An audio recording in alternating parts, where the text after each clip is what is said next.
রাধে বন্ধুরা, সবাই কেমন আছেন? আশা করি সবাই ভালো আছেন। আমরাও খুব ভালো আছি। দেখুন, আজকে বুধবার 29শে মের ব্লগ একদম ঠাকুর দর্শন করে শুরু করে দিলাম এই ব্লগটা। আজকে ব্লগ করার একমাত্র কারণে গোপালগুলোকে দেখিয়ে কারণ হলো আজকে আমাদের মা বাবার অ্যানিভার্সারি, বিবাহবার্ষিকী 40তম, 39 থেকে কমপ্লিট হয়ে 40তম বিবাহবার্ষিকী। কিন্তু ওরা কেউ জানে না, আমরা এইসব প্ল্যান করছি। মোটামুটি দুপুরের পর থেকে আন্দাজ করতে পেরেছিল, কিন্তু তার আগে অবধি জানতো না যে আমরা এইসব প্ল্যান করেছি, অনুষ্ঠান করব। তাই এই যে দেখুন, দিদিভাই জল ভরছে। টাইমিংটা দেখিয়ে দেওয়ার পরেই বাবা বাজারে চলে যাচ্ছিলো। বেশ সকাল সকাল, আমরা সকাল সকাল করে উঠেছিলাম, বেশ আমাদেরও কাজবাজ হয়ে গেছিলো। আর দিদিভাই এই সামনে একটা দোকানে গেছিলো টুকটাক জিনিস আনতে। দিদিভাইও চলে এসছে, আর আমি উপরে একটু কাজ করছিলাম, গেট খুলতে এসছি। বাবাও বেরিয়ে যাবে, আর দিদিভাই ঢুকছে। এবার দাদাভাই সবজিওয়ালা এসেছিলো বাড়িতে। বাবা বাজারে গেছে ঠিকই, কিন্তু দাদাভাইকে সবজি রেখে নিয়েছিল। আর সকালের এই তরকারিগুলো হয়ে গেছিলো, ভেন্ডি আলু দিয়ে পার্শে মাছ আর একটা সবজি মতো হয়েছিল। সব যা সবজি ছিল মোটামুটি ফ্রিজে। এই যে রান্না দুটো প্রায় হয়ে গেছিলো। আমরা ভেবেছিলাম এই দুটো রান্নাই সকালে করব, কিন্তু পরে প্ল্যান হলো যে না, দুপুরের রান্নাও একবারে করে নেবো। তাই আমি আর মা তাড়াতাড়ি করে, অনেকগুলো পুঁই শাক ছিল, তবে সরু সরু পুঁই শাকগুলো কচি কচি ছিল, ভালো লেগেছিলো খেতে। সরু সরু পুঁই শাক, তাই দুজনে মিলে কাটতে বসে গেছিলাম। 2 বান্ডিল ছিল পুঁই শাক। মারও, আমি আবার বলছিলাম আমার একটু কম হয়েছে, মার একটু বেশি হয়েছে, দেখাও। তো দেখুন, বেশ মারও কাটা হয়ে গেছে। এবার দিদিভাই ধুয়ে নিচ্ছে। পুঁই শাকটা বসিয়ে দিলে মোটামুটি সকালে আর দুপুরে রান্নাটা কমপ্লিট হয়ে যাবে। তাহলে আমরা অ্যানিভার্সারির জোগাড় যন্ত্রগুলো করতে পারবো, আপনাদেরকে দেখাতে পারবো। এর মধ্যে বাবাও বাজার থেকে চলে এসছে, আর জুতো নিয়ে এসছে বাবার জন্য 2 জোড়া। আর আমাদের ব্যাঙ সেই জুতো পরে লাফাচ্ছে।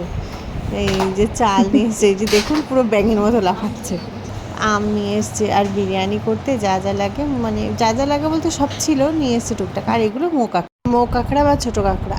আর এগুলো মটন বিরিয়ানি, পোলাও, চিকেন কষা, মটন কষা হয়েছিল আমাদের আইটেম মেনু রাত্রের। এবার এগুলো মটন যে কষাটা হবে তার জন্য ছোটো ছোটো পিস করে কেটে দিয়েছিলাম। আমি মাংসটা ধুয়ে দিচ্ছিলাম, ধুয়ে স্নান করে ঠাকুর ঘরে চলে গেছি। দিদিভাই তরকারি সব হয়ে গেছিলো বলে ভাত তৈরি করে দিয়েছি, পুঁই শাকটাও হয়ে গেছে। সবাই, বাবা মা খেয়ে নিয়েছে আগে, এবার 2 ভাই ওরা খেয়ে নিচ্ছে, বাবু খেয়ে নিয়েছে। এবার টেবিলও মোছা টোছা হয়ে গেলো। এদিকে আমার পুজো দেওয়া হয়ে গেছে, আমিও গেট অফ করে চলে যাচ্ছি, ভোগটা একটু খেতে দিয়ে লাগিয়ে চলে যাচ্ছি। আমি ওদিকে গিয়ে দেখি কতদূর কী হলো। এদিকে আমরা আবার বেরোবো, রেডি হয়ে নিয়েছি। আমি তো স্নান করাইছিলাম, আমি ভাত খেয়েছি, দিদিভাই স্নানটা করে নিয়েছে। করে রেডি হয়ে বাবা মাকে বলে আমরা বেরিয়ে পড়লাম। আমাদের ওখান থেকে রংপুর ক্লাব পর্যন্ত এসে টোটো ধরে এবার যাচ্ছি। ভিআইপি কেষ্টপুরে পৌঁছেও গেছি, গিয়ে একদম শাড়ির দোকানে ডাইরেক্ট ঢুকে পড়েছি। কারণ অ্যানিভার্সারিটা বাবা মার, কেনাকাটাটাও একটু করতে হবে আমাদের। একটু ধামাকাদার স্পেশাল কিছু না হলে চলে। আপনাদের আশা করি ব্লগটা একটু বড় হয়ে যাবে, একটু মন দিয়ে দেখবেন, আশা করি ভালো লাগবে। কিছু ছোটো ছোটো জিনিস যা জীবনে দৈনন্দিন ঘটে, কিন্তু তুলে ধরার চেষ্টা করার মাঝেও আনন্দ আছে। আমাদের আনন্দগুলো আপনাদের সাথে একটু ভাগ করে নিলাম। এই দেখুন, শাড়ির দোকানে ঢুকে প্রচুর শাড়ি দেখছিলাম আমরা, কারণ মা তো শক্ত জরির শাড়ি পরতে পারে না, একটু নরম ধরনের শাড়ি পরতে পছন্দ করে, জরি টরি থাকবে না, নরম হবে, সেই শাড়ি খোঁজার জন্য এটা দেখছি ওটা দেখছি, দেখে দেখে সব ধরনের দেখে একটু খুঁজলাম। তারপরে এই অপোজিটে এই খাবারের দোকানটা দেখে বাবুর খিদে পেয়ে গেল, ও ঢুকে পড়েছে। এবার আমরাও খাচ্ছি, আমরা সবাই একটা করে আইসক্রিম নিয়ে নিয়েছিলাম, আর ওর মধ্যে চকোলাভা, তারপরে হলো কি বলে ডোনাট, ওই সব কিনে কিনে খেয়েছে। এবার ঢুকেছি ফোনের দোকানে, মার জন্য একটা ফোন নিতে হবে। মার ফোনটা একটু পুরনো হয়ে গেছে, চার্জও হয় না ঠিকঠাক। তাই ভাবলাম একটা ফোন গিফট করা যায় এই থ্রুতে, বিবাহবার্ষিকীতে। তাই সেই হিসেবে মার জন্য ফোন দেখছিলাম আমরা। প্রথমে আমরা ওই ফোনটা দেখলেও পরে ওটা আর নিয়েছিলাম অন্য একটা। নিতে দেখার জন্য পুরো ভিডিওটা দেখতে হবে যে কী ফোন নিয়েছি আমরা। এই যে দেখুন, এবার ঢুকেছি পাঞ্জাবির দোকানে। এগুলো সবই কেষ্টপুর বাজারে, যেগুলো আপনাদেরকে দেখাচ্ছি।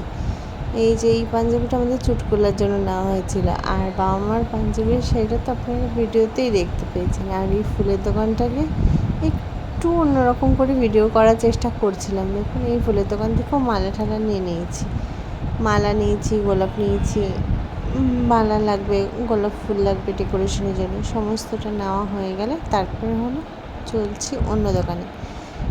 এবার বেশ নেওয়া হয়ে গেছে, এবার আমরা চলে আসছি এক্সেস মলে। ওখানে ঘড়ি সেরকম একটা পছন্দ হয়নি বাজারে, ভাই ঘড়ি পছন্দ করতে এক্সেস মডেল, এই দুটো ঘড়ির মধ্যে যে কোনো একটা নিয়েছি, বলুন তো কোনটা, কমেন্ট করুন কিন্তু। আর ক্যান্ডি হাউস যাবো, এক্সেস মলে যাবো, ক্যান্ডি হাউসে ঢুকবো না তা হয় শুভকে নিয়ে। ক্যান্ডি হাউসে ঢুকে ক্যান্ডি নিলাম, এদিকে পায়রাদেরকে খাবার দিচ্ছিলেন ইনি, আর আমরা একটু, আর বেশি দিলে ব্লগটা বড় হয়ে যাবে। নেক্সট ব্লগ পার্ট 2 আসছে অ্যানিভার্সারি, দেখতে থাকুন।